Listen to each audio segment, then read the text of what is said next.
Ready? All right, let's go. Well, Roz Picardo is on staff at United Theological Seminary and is one of the co-founding pastors of Mosaic Church in Ohio.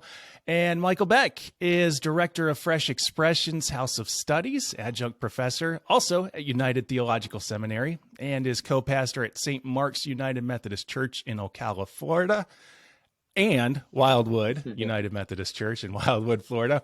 And together, it seems you two form the United Fresh Expressions duo, which is fighting complacency through fresh expressions of church. You've also co-authored a book, Fresh Expressions in a Digital Age, which really is our impetus for having this conversation. I read your book, and I'll tell you what, I was blown away by the fact that there is a plant that produces both tomatoes and potatoes at the same time. So seriously, could you tell us why this plant is a relevant analogy for the post-pandemic church?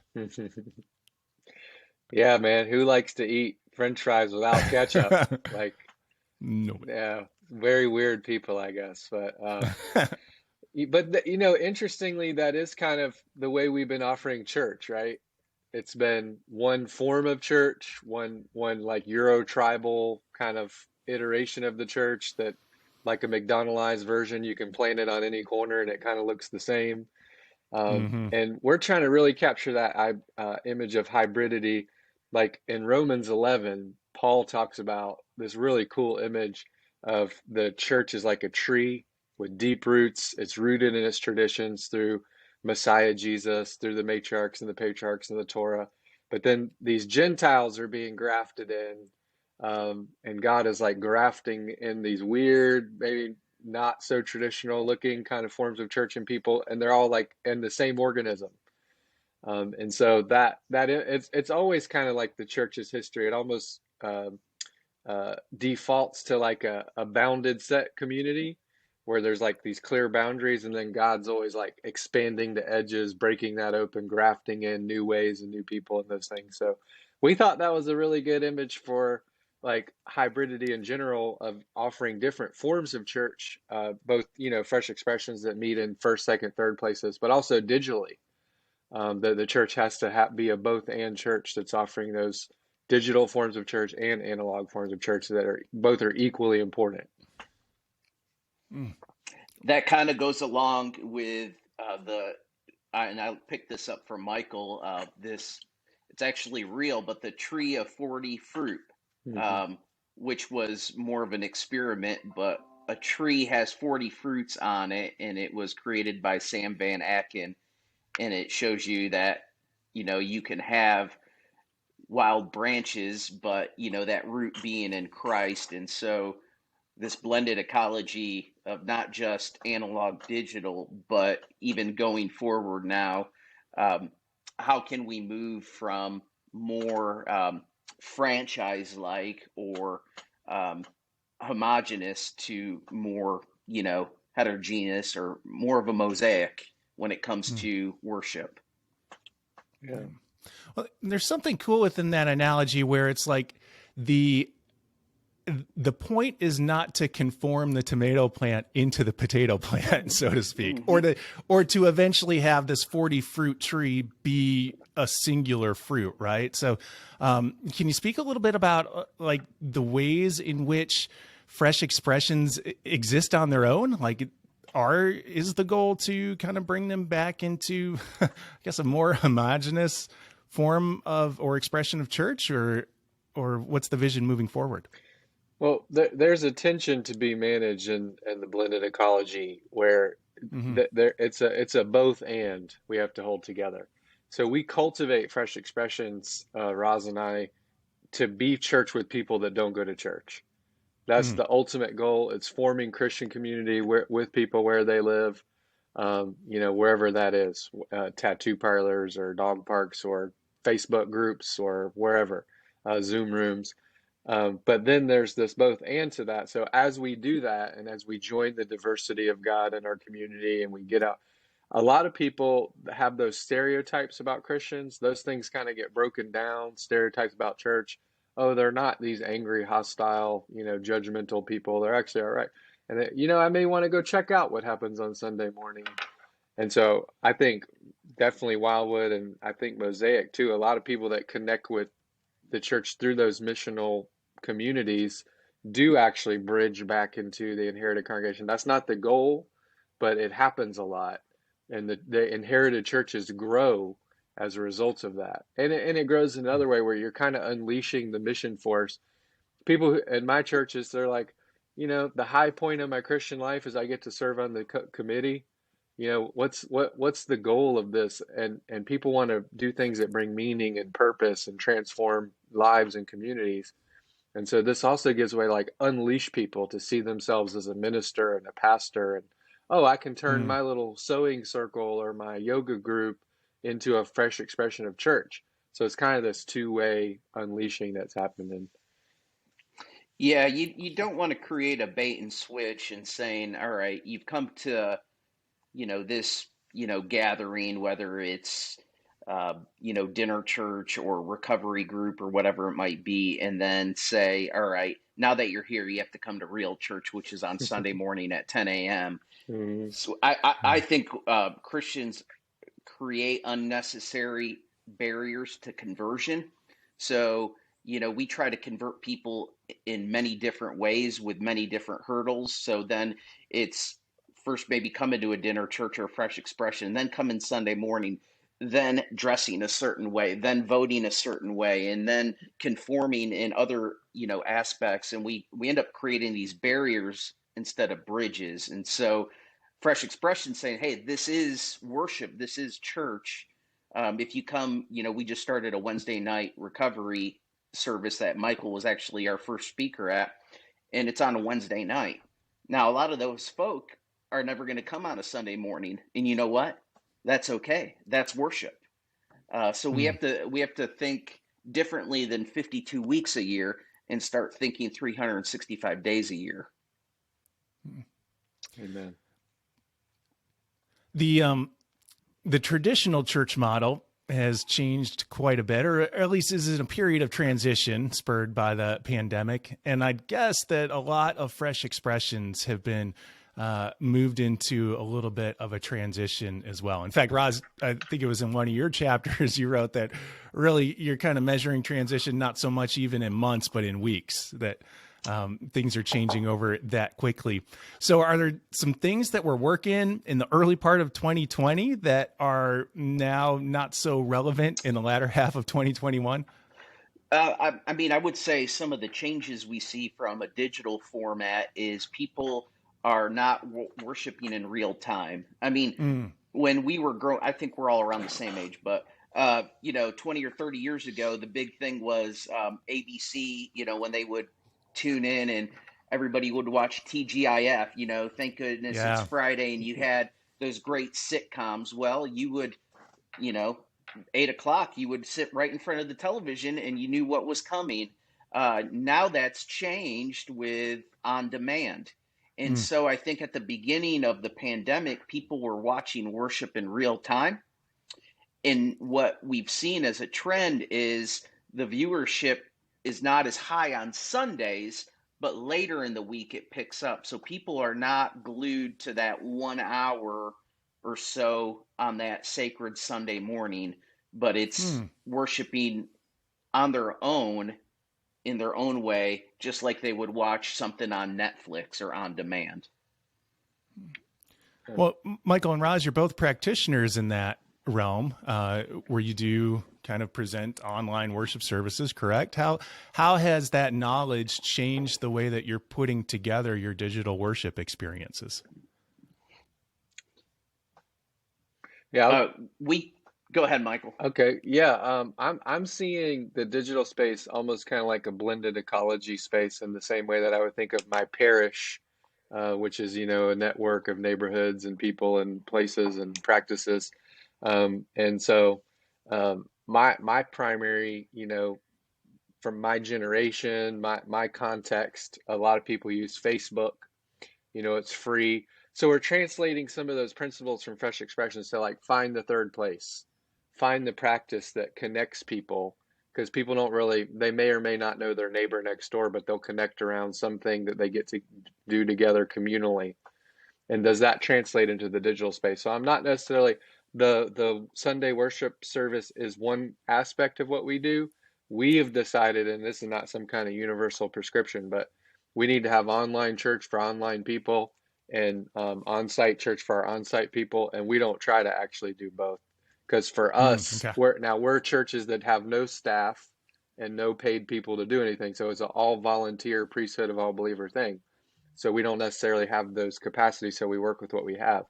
But I think that what the way we look at it is every day, can we offer something in digital space that people can gather and connect around, whether that's yoga one day or like a really kind of traditional service that happens on a Tuesday, or a Wednesday night worship experience, or, pause of praise digital, or, all of those things that are happening in digital space, just like they would in a blended ecology in a physical environment. Sorry, Hmm. Roz, I jumped in on. No, I love it. And I would say some of the shifts as well as churches are changing models. And I know our colleague Jason Moore cautions churches about switching models midstream. I think your context is everything and knowing why you're doing it. And Mhm. so initially we had this slicked pre-record. Oh man, it was great. It looked awesome at the beginning, but my people hated it because they Hmm. wanted to be in the room with us. And so we switched models. We were in the room. They wanted to be, with the mistakes, with the hiccups, everything else. Where it's, unless you have a lot of resources, it's hard to control sound. That's very difficult with mixing online and the lighting and everything else.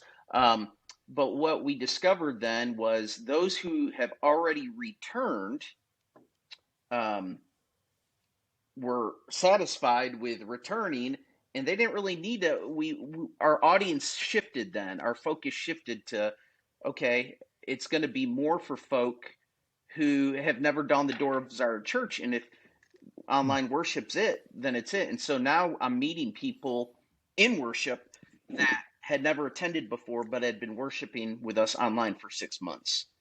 And Mhm. so I think that's more of a trend. I just say know your why. If you're going to switch model, don't like flippantly switch models every week or so. We waited months for doing this, but I'm seeing other churches now switching models.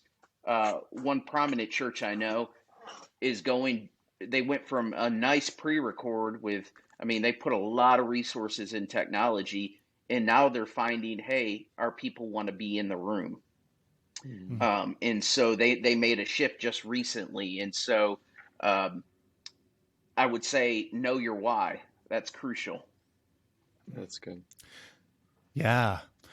You both mentioned that really you're not working with big staffs, or at least big paid staffs. That these are smaller churches engaged in digital ministry, which really speaks to a majority of the people who would listen to this podcast, and not dealing with a huge church staff, don't have somebody that they can specifically dedicate to digital ministry. That's the context that it sounds like you both are in. How have you been able to kind of balance the um, the in-person role with the digital aspect role of your pastoral experience without creating too much stress upon yourselves? Yeah.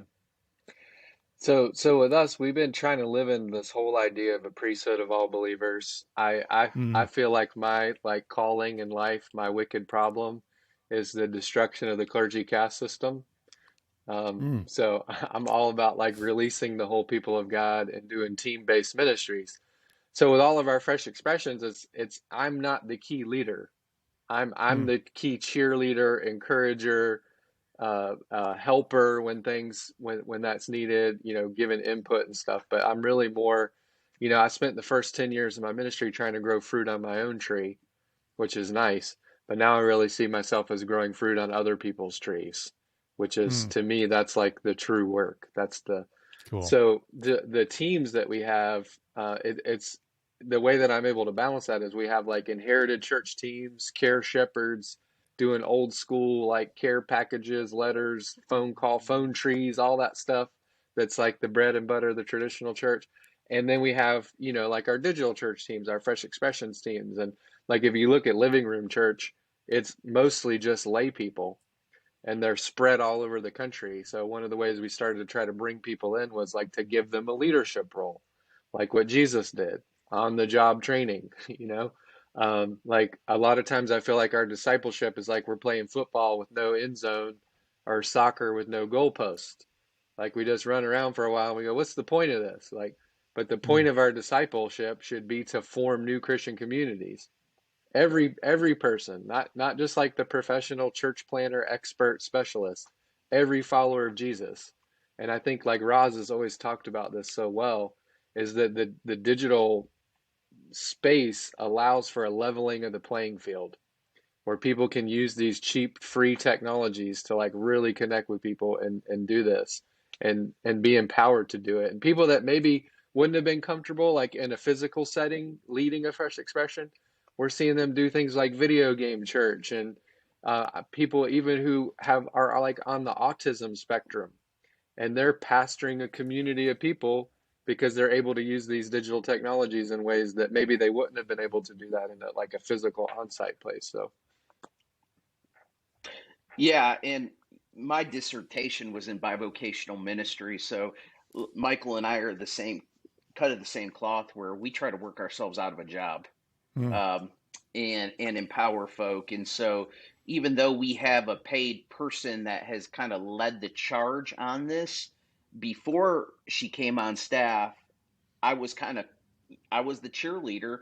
We were incorporating staff and lay people, but honestly, we're doing a healthy amount online, but we're not. There's so much sound bites, so much out there, that you got to be careful to not over communicate and put too much content out, because I think it clouds your message. And so we're pulling back a little bit, and we're more focusing in our groups, where our Facebook groups become the prime pastoral care insider language communication, and inviting people in those groups, versus our main page, which is more of our front door. So, people may say, I think you have to communicate things 7 ways a Sunday. Um, and, text message, video, written, all those things. And of course, we know video has more of an impact, but this is a perfect way to engage lay people. And really, I think the future of Christendom is more empowering laity to do the work of ministry. What we've really been intended to do from Ephesians 4 is equipping the saints, and we don't have to do it all. The religious paid professional doesn't have to do it all. mm-hmm. So how are you engaged in equipping now? When you talk about bringing people on as leaders in like a Facebook group, what are some of the tools and resources that you're providing? Yeah, I'll jump in. So Sure. in living room church, we started with just this idea of like we don't have all the big, tech stuff. Roz's church, I think, is actually one of the fastest growing like church plants in his conference. So he's on a larger scale, with a bit more resources, I think. And I'm working from like churches that are about to close. Okay, I have two congregations that are on the closure list that are not. They pay him in dog food and bottle caps. That's what they. That's right. I pay them to be their pastor. So yeah. But anyway, so that we were like, well, we can't do this, we can't do that. But well, there's a free technology like a StreamYard. And what if people are in pandemic and they're like isolated, and what if we just own that? So it's living room. We're in our living room, you're in your living room. Let's have a conversation. So not a 30-minute monologue sermon. We just sat there and said, "Hey, how are you? Here's a couple ideas from a Jesus story. What do y'all think about that? Post it in the comment section. Let's bring in guests and people to talk about. Let's bring in lay people to be part of the sermon and to feed into that." And so it just became this kind of communal thing. Then over time, we're like, oh man, people are like starting to give money and tithing from Georgia and Pennsylvania and New Mexico. What do we do with that? So we started bringing them on and calling them network partners. and we would like flash them up in living room church. They would come in and do like a version of the membership vows, where we one do you want to be a Methodist? All that business that we do. Will you stir up kingdom mischief there in your physical context where you live? And people joined, and then we're like, here's some opportunities. If you want to be on a leadership team, here's some things you could do. So now our living room church team is kind of spread out all over the country. We've not actually met, some of us, but they're very much part of our church. Like Roz and I didn't even, we worked together for like over a year, wrote a book together, taught classes together, did all the, and we just met like last month for the first time physically. But I would say our relationship was solid and good and like a deep friendship and like a kingdom Yep. relationship. And then, but we never met. And so technology had facilitated that. So we're trying to own that and give people opportunities to serve and lead discussion groups and all those things. One example, if we were writing the book again, I would include this in our church planting network. We have a Filipino congregation that is a part of us, and they in the pandemic they were just starting out. Before they were under 100, starting out, doing well. Pandemic hit, and so the Dobles family decided that they were going to do Facebook devotions, and they do it as a family. Hmm. And it's young to old. They do music, devotions, all that. They have done it close to 400 days consecutively, and are getting thousands of views around the world. Where he said, and I don't think people believed him. He stood up at a conference. I said, "Hey, you got to stand up and tell people how much is coming in online from the offering plate outside of the United States." And he said something like 60% of their income, their revenues offering, is coming in outside of just his church and from around the world. So, and it's not anything fancy, no fancy lighting, cameras, all that, but it's inviting people into the living room and pulling up a chair. Hmm. Well, Michael, you brought up the big S word, the sermon. How has your sermonizing, how has your preaching changed over the course of the past year and a half, specifically within the realm of kind of an online presentation? Sure. Well, so again, this is one of those things that kind of translated in the Fresh Expressions approach really easily into digital space, because we actually in Fresh Expressions don't have sermons per se. We have sermonic conversations. So when we're sitting in the tattoo parlor worshiping Jesus and getting tattoos, it's not like the professional stands up and says, "All right, and here's the sermon time now. Let me tell you what the Bible means." But what we do is we have everybody take out their screens. We read a little bit of a Jesus story or a couple verses, and it's an inquiry-based approach to preaching. So like Jesus asked, I don't know, 300 and something questions or something. He asked questions. Like his model of teaching and sermonizing was to ask questions, and then sometimes people would respond with questions. He would respond to questions with their questions, right? And so we've tried to turn that into a communal creation of the sermon, if you will. So it's like we have a couple questions that we use, because most of our people that are leading these have not been to seminary, have no like formal education in the Methodist Church or any of that, just what we do in house. And so we give them these simple questions like, if this Jesus story happened today, what would it look like? So it's not a right or wrong answer. Okay, Jesus touched the leper, or Jesus hung out with the woman at the well. If this happened today, what would it look? Everybody can feed into that. You don't have to have a theological, like it's not a right or wrong answer, and everybody can kind of be comfortable. And we also find people, we can find that common ground. People push against the church, but they're way more open to Jesus. And we sometimes just start from the beginning and say, can we all agree Jesus is a great teacher? And usually everybody's like, yeah, I'll go with that. Great teacher, sure. And if we can start from that framework, then we can start to have these conversations. So people are feeding into it. So they're shorter. They're not a monologue. They're a dialogue. They're communally created.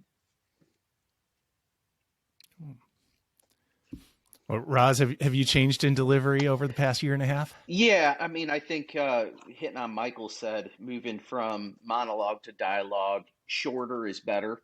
You don't want to stuff people, but leave them hungry. And I think we've seen that even with the length of worship services. Ours is down to 25 minutes right now that we're putting out online, and so The that whole means service, not just the the sermon. the whole Okay, cool. service. Yep. And so because people don't watch the whole thing anyway, Mm, when you think about it. And so that's the part of live stream, we're holding people hostage, but we think we are, and they're not actually watching the whole thing anyway. mm-hmm. That's um right. and so yeah, I think it's just gone shorter, and then we try to avoid language of you know presence and tense, like try not to use the day of the week and happy Sunday and all those things that kind of give that away, so you can play it all during the week as well. So that's kind of some of the things we're seeing. And then we try to do a variety. We believe in having a preaching team. Michael's the same way. And so that it's not just one voice, kind of that Moses voice, but it's, hey, we're going to go to the mountain together. And so we have a variety of folks that we incorporate to bring a word.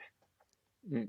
And Ryan, can I just piggyback on that just real quick? Yeah. So that's why for us, we like in our inherited church, we have a preaching team and everything, but it's a sermon and it's a typical, 20, 25, some of our preachers 30-minute sermon in the traditional and contemporary services that we have. So I'm still doing that and I'm still preaching to that. That's why I feel like sometimes the trying to do both at the same time doesn't really work. Because like Mm. what Roz just nailed about, the medium, Marshall McLuhan, the medium is the message, and can a screen hold somebody's attention, all that? I mean, I don't think sermons in a physical location can either for 25, 30 minutes unless you're like Billy Graham or something or True. TD Jakes. But yeah, people are checking out anyway. But that's I think Roz is hitting on like the nature of digitization and how you have to like adapt for the medium and the context where you are. Mm. A lot of times we default towards sermonizing as a means of evangelism. In your book, you devote quite a bit of space to equating evangelism with healing, which I think is a great perspective. How have you witnessed churches using digital means for offering a sense of healing to people? I mean, with us, we started doing classes like on the winter blues and Mm. depression, um, and kind of the mental toll that people are going through. So we've done just a variety of classes, and my wife and I even started a podcast to really dive into some of those marriage things, because um, with isolation and quarantine, uh, people were having marital problems. If they already had them before, it exacerbated everything. And so um, we use that digital platform. We did something called quarantine conversations, how to communicate with your spouse without killing them. And so we dived into a lot of those things like unforgiveness and speaker listener technique and positive intent, and just the all that apply to any relationship. And we had people contacting us afterwards, hey, you need to extend this series, we want you to keep doing this. And it was unscripted on Facebook Live. Hey, pray for my marriage or my relationship. Hey, I'm battling unforgiveness. And that was pretty eye-opening. But that was kind of more the digital platform. And Michael really wrote that chapter on, he's written some articles in the chapter on equating healing with the good news. Mm. And that's what Jesus, talked about in Luke 4. Yeah, I think we just have this collapsed idea of evangelism that it's, I go share Jesus, somebody prays the sinner's prayer, I give them a track or whatever, and that's, I put a notch on the belt and they've become a Christian or whatever. And the idea of evangelism scripturally is a holistic, shalom and God's kingdom coming into our lives and the new creation springing forth and like a whole world at peace where the nations beat their swords into plowshares and their spears into pruning hooks, don't make war anymore. So there's this whole vision of salvation that's bigger than I think in our Western individualized approach to church, which, goes back to our missionary roots, like go in, build the mission station, extract people from their social relationships, bring them back to the mission station, Christianize them, which also meant westernize them, and colonialism and all those things. So like what we've tried to do, our Celebrate Recovery meets online, creating these little groups of people. What I find is people just kind of will unload really real authentic stuff, like Roz was sharing, that it feels for more people. Now remember, there's digital natives and there's digital immigrants, and maybe for digital immigrants that's a little bit harder, but for digital natives, that's a safe space where I like, man, I'm really struggling this week. I got drunk, or I smoked a joint and I feel bad about it. Like, is that okay? Is Jesus upset with me or whatever? And we can talk about that in a Zoom room and have real authentic like breakthrough and stuff. So we've tried to create those little breakouts. So like after yoga church, we're going to have a spiritual conversation for a difference. What spiritual practices are sustaining you in the midst of the pandemic? And then like this real honest stuff can come out. So that's in my, healing that people are experiencing in digital space.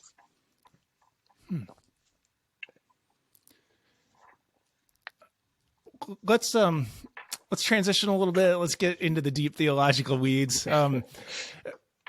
In I guess maybe the conflictual point when we start talking about digital ministry and analog ministry, or in-person ministry, is this word incarnation, the way that we're able to be present with one another.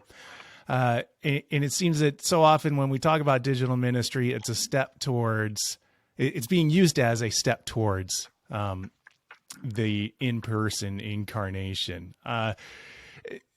You seem to take a little bit of a different approach in talking about incarnation. And I really love the way that you guys described it within the book. So do you see the need to push for, I guess in this point in age, a reclamation of in-person gathering? Or are we incarnated enough in digital space? I mean, we look back at the Apostle Paul, and he knew that he couldn't confuse the wine with the wineskin. And so while he was imprisoned, he knew he wanted to be in person with folk. But what did he do instead? He wrote a letter. And I think online and digital is our form of writing letters to folk that are not just in our cities and states, but around the world. Oftentimes we confuse, like Michael said, the message with the medium, and people we're in no way did we say, hey, we're forsaking the in-person gathering. I think there's always a place for the in-person gathering. I think the trend we will see, and this was happening pre-pandemic, but people are less attracted to the auditoriums full of people. They want the living room show. They want to pull up a chair. We use this illustration in the book, but one of Jimmy Fallon's most memorable and watched segments was his at-home edition, where his kids were in the mix of everything. His wife was the camera person. There were mistakes and mess ups. What did that show us? People wanted authenticity and reality, and you could get that even in a digital form. He invited us into his home. And so in no way are we saying the in-person gathering is phasing out or less likely to happen, but I think the digital influences the in-person, and we're already starting to see it, shorter worship services. What we do in the room, we're thinking twice about how does it translate to online when we do communion or baptism, or when we're having testimonies and those kinds of things. So there's always a place. It has to be this hybrid approach, both and, when we're thinking of that. And we have to decide based on time and resources and all those things, what our unique call and context is. Mm-hmm. Yeah, and I love this about, Wesleyan theology, is that it's a practical divinity, right? And Roz and I are not in some ivory tower like creating theories. There's people in front of us that we love, and some of them, took their last communion in their living room digitally and died from COVID, right? And should they be denied that? And me in my pastoral role, am I supposed to not create a way? So I think what we said in the book, and like, we need both. It's not one over the other. One's more Mm. important or one's more real than the other. And I think like and as you know, Roz mentioned Paul's letters, and then in John, where he says, I'm writing this letter to you. I long to be with you face to face. So I'm using this medium to like communicate and be in relationship, but I long to be together in the flesh. And so I think there's that longing for a lot of people. But we also have to recognize that there's people that they'll only participate probably in the digital church. And there's a lot here that we can learn from the disabilities community. Like Mm. we're coming into this space, many of us, like we're new, like we're with our pioneering attitude or whatever. But there's people that have been living out here for like decades. Like their only form of community is digitally, and the only way they can work is through these technologically enabled means. So we have to take that just as serious as well. And I like to lean toward Manuel Castells and real virtuality and all that. Like we're not together right now in this moment. We are really together now. We're in Mm. a Mm-hmm. we're in a space that's facilitated by technology, but like I'm real, you guys are real. We're bits and bytes together, but we're in a sense we're in an incarnated way together in this moment. And that's real. And I think Jesus is at work in the space of flows and in the Mr. Rogers said this beautiful thing. And if anybody was like a technological pioneer, it was him, right? But he would pray and say, the space between the screens is holy ground. Mm. And that it's not, he knew he was talking to real children in real situations and families with real hurts and needs. And it wasn't not real for him that he was broadcasting this, right? Mr. Rogers' Neighborhood. And people were deeply impacted and transformed by that. So is that church? Is that incarnation? Is that, uh, you know, can Jesus not manifest in digital space, and can the Holy Spirit not work and move? I've seen it, so I know it's real. And Roz and I both have, offered communion and tried to figure out baptisms in this social matrix and all of that. So for me, I think I would say that it's just as real to that person who's part of a digital church as the Mm. person who's sitting in the on-site church. Well, what are some ministries outside of your own that are really kind of inspiring you in terms of like a digital fresh expression? Yeah. Well, I love what Nathan Webb is doing, where he's using technologies that I don't even know how to use, basically, but he's forming community with gamers and doing all this and Twitch and these things. One of our Florida pioneers here, Piper Ramsey Sumner, is using TikTok. She's doing public theology on TikTok, which I just can't. I really